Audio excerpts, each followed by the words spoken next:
পাপের ক্ষমা তুমি যে দেখালে, প্রেমের বাণী শুনিয়ে গেলে।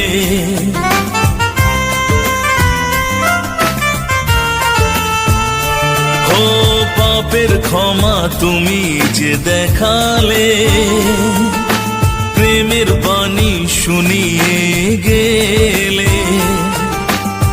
পুরনোকে ফেলে দিয়ে নূতন হলাম আমি, খুঁজে পেলাম জীবনের পথ। ও যেন কোনো সাগরে পড়ে গেছি আমি যে, তুমি এসে ওঠালে আমায়। ভালোবাসা বলে জানি যে তুমি কি দিলে আমার জীবনে। ভালোবাসা বলে জানি যে তুমি কি দিলে আমার জীবনে। হয় কিসের যে প্রেম, কেমন যে প্রেম, কিসের যে প্রেম, কেমন যে প্রেম। মন আমার তাই বলে যেতে চায়, বলে যেতে চায়, বলে যেতে চায়। ভালোবাসা বলে জানি যে তুমি কি দিলে আমার জীবনে, কি দিলে আমার জীবনে, কি দিলে আমার জীবনে। Good morning, friends. Greetings to you in the precious name of our Lord and Savior Jesus Christ. And for today's morning meditation, the theme is God provides food for the hungry. God provides food for the hungry, basing on the passage that is Gospel reading. Gospel according to St. Matthew chapter 14 verses 13 to 21. And today is the 14th Sunday after Pentecost. We all know one very familiar song, that is Sunday school chorus actually, and that is "Paanch koroti machli do, khilaya 5,000 ko." This is the main portion for today's morning meditation. Jesus's miracle story of feeding the 5,000. If we'll see 1 Thessalonians chapter 5 verse 23, it is written, man is made up of three entities, and they are which are spirit, soul and body. Spirit, soul and body. So before we start our message, let us bow our heads, close our eyes and pray. Most gracious and loving God, we thank you for this morning, O Lord, as we have come together in your presence. Give your wisdom, give your knowledge, and may the words of my mouth and the meditation of all our hearts be acceptable in your sight, O Lord, our rock and our redeemer. Amen. Our lives consist of many matters, but the foremost matter for our physical survival is physical food for our body. And eating food satisfies our hunger and nourishes us. That we all know. And in the same way, the foremost matter for believers to be healthy and grow in the divine life is to eat spiritual food. As today's morning theme is God provides food for the hungry. If we'll see in 1 Timothy chapter 4 verse 3 and 6 verse 17, it is written, good food is enjoyable, for God intended it that way. God intended it that the way food also demonstrates our dependence upon God. So let me ask you one question, that what does it mean when we say in our prayer, give us this day our daily bread? This is a Lord's Prayer. We all know that this is a line from our Lord's Prayer that give us this day our daily bread. The Bible tells us that bread represents four things. Number one, firstly, bread represents the necessities of life. Bread represents the necessities of life. Our prayer for our daily bread does not mean that we sit on a chair and wait for God to throw the money and food and we will eat. But we have got to work, because work is a part of God's purpose for our life. If you'll see Proverbs chapter 14 verse 23, it is written, hard work always pays off, mere talk puts no bread on the table. If you'll see the Bible, this is a very good portion in the Bible. Secondly, bread is a symbol and represents God's word. It is a symbol and represents God's word. So bread also represents the spiritual food, the spiritual nourishment of God. And thirdly, bread represents God's family and fellowship. If we'll see 1 Corinthians chapter 10 verse 16, it is written, is the bread which we break not us sharing in the body of Christ, that is church, that is a fellowship. And fourthly, bread represents salvation. We all know that Jesus chose bread to represent his sacrifice in communion. And God loves us and the sacrifice he made through Jesus Christ so that we can go to heaven and we will get salvation. If you'll see Matthew chapter 26 verses 26 to 29. So now we come to one of the familiar stories in the Gospels, and which is the main portion for today's message, and that is Jesus's miraculous feeding of the 5,000. And let me tell you, part of its familiarity can be perhaps attributed to the fact that it is a story recounted in each of the four Gospels. Each of the four Gospels, and the presence of this story in all the four Gospels it is a clear indication that this was an important event for those first believers, because it was capturing, as it was Jesus's concern for both material and the spiritual needs of people. So our gospel lesson today can be divided into two parts. First one is physical food and second one is living food or spiritual food. So if we'll start from the first one, that is physical food, if we'll see the passage again, this miraculous story is important and special because it's talk about both physical and spiritual needs of the people. And it recalls many times in the Bible in the past when God acted to feed his people.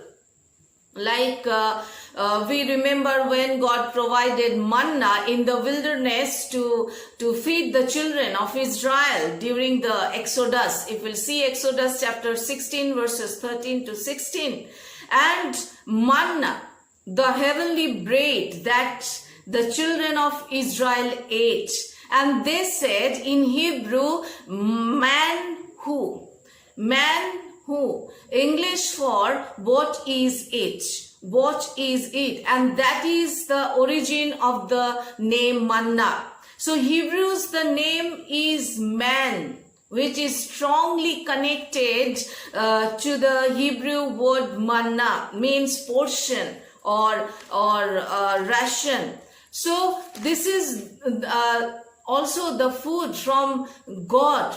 If we'll see 2 Kings, there is a story of the prophet Elisha feeding of 100 100 hungry men with 20 barley loaves. And then if we all remember the story of how God fed Elijah in the wilderness when he had fled from the wrath of King Ahab and his wife Jezebel. So, and then one of the reason why the particular story became so important for the early Christians is that it reminded them of the miraculous meal they celebrated regularly when they gathered together for the breaking of the bread.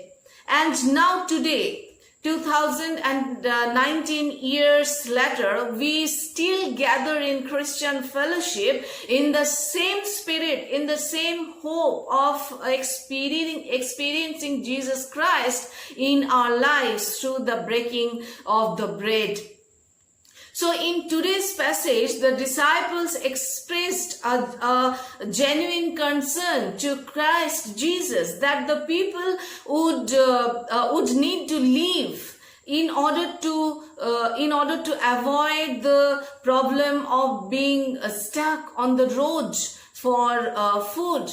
But Jesus took a different approach, and he said they need not go away. You give them something to eat. What a challenge for them. And this feeding of people in the wilderness was not to be seen as some kind of dazzled spectacle to enhance Jesus's popularity among the people, but an insistence that Jesus's followers distinguishes themselves by their compassion, resourcefulness and generosity. So now the second part of that passage is living food or spiritual food, and that was distributed to that very day. And generally we have the food we desire, but tragically, spiritually speaking, we often skip the food we need. While we wander in his wilderness of sin and strive straight from heaven, a bread for life that nourishes us unto eternity. Because food from this world does not last. In today's theme, God provides food for the hungry. Friends, just like our bodies must have energy to keep going, keep moving in forward, so our souls must have hope to keep going. So when our body needs energy, we eat food. So at the same time, when our soul needs energy, what do we feed it? Because God provides food for the hungry, then what food God provides for us, for the hungry people? So friends, we need to eat the divine living word of God. That is the answer. If you see the Bible says in Deuteronomy chapter 8 verse 13 and Matthew chapter 4 verse 4, man does not live by bread alone, but every word that comes from the mouth of the Lord.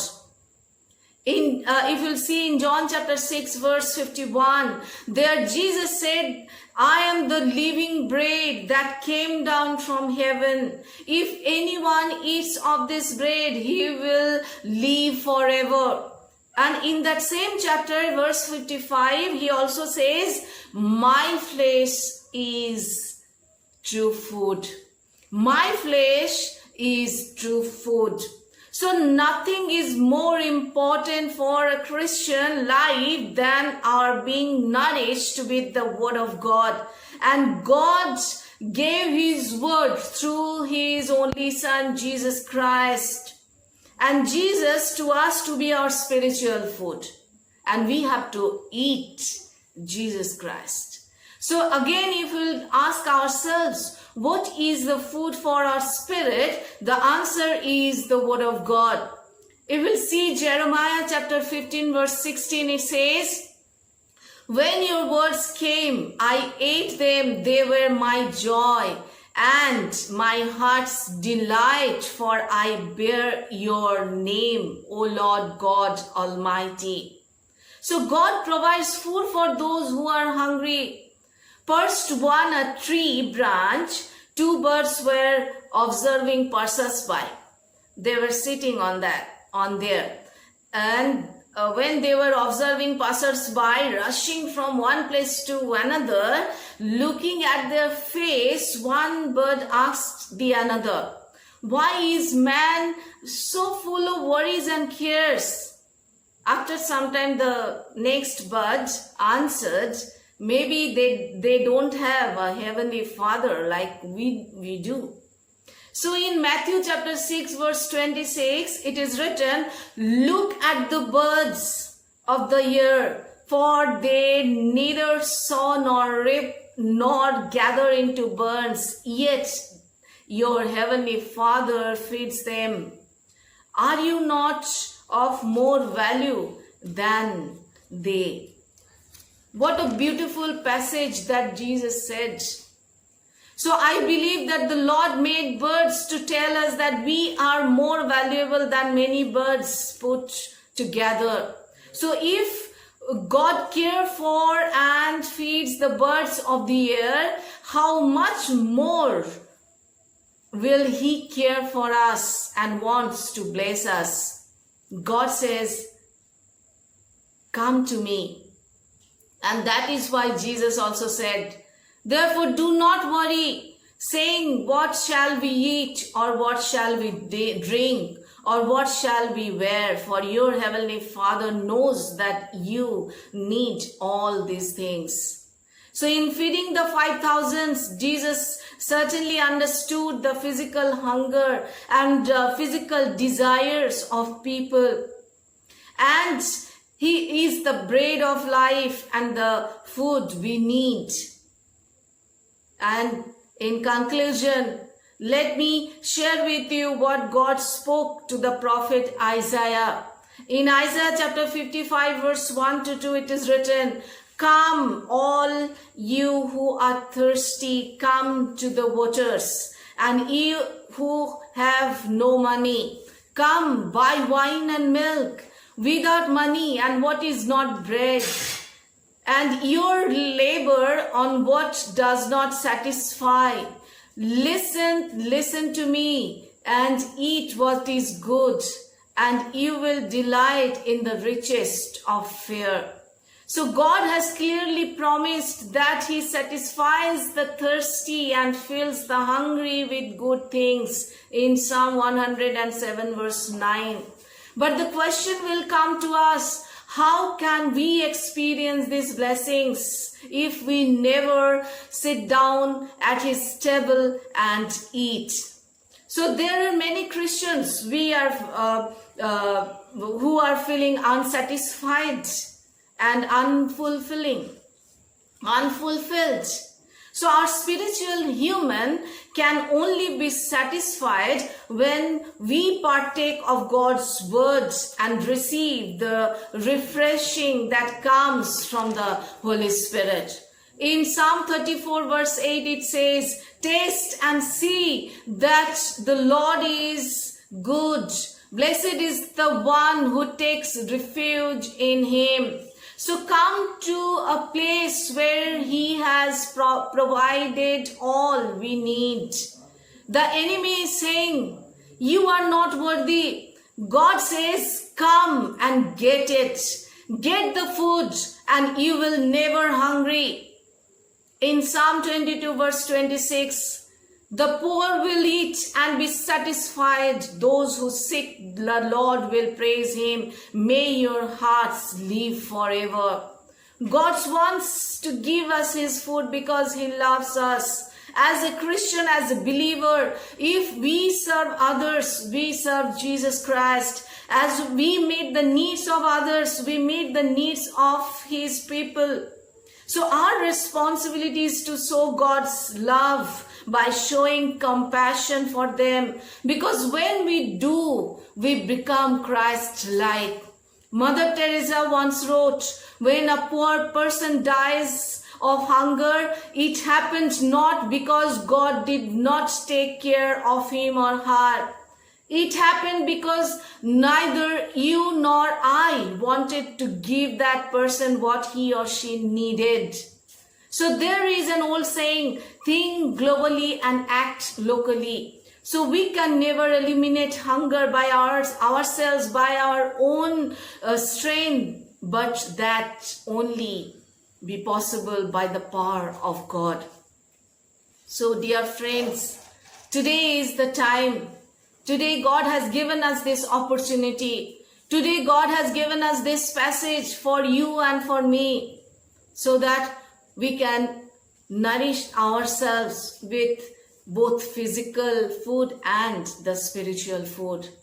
Because physical food can only we can eat and we can fill our stomach. But the spiritual food will nourish us and will get the eternal life and will get the salvation. Because God provides food for those who are hungry. God bless each one of us through these words. Amen.